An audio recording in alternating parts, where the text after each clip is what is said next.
things that we fear actually never happen. Never happen. Eh, labda tu huyo msichana ulikuwa unatamani sahi angekuwa bibi yako, but now you fear the approach. Eti watu watasema nini?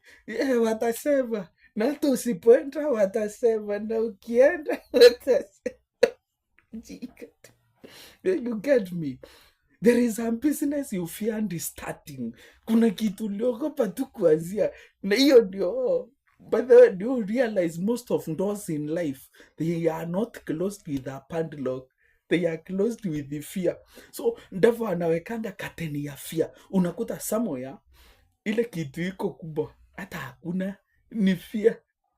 You have a limitation in your heart, in your mind, that hii kitu itaenda aje, that ita happen aje.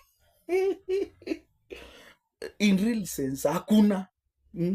Hiyo job ungeipata hukupiga simu, huyo mbosi akuingi mubaya, si mbaya, ni we unaogopa akuingi. Hata huyo demu akuangi mgumu, ni we ujaimu approach.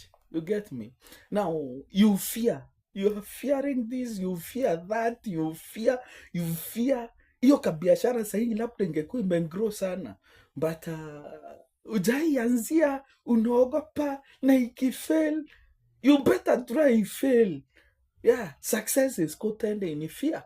Yes, unless now you give things time. Yeah, me now you are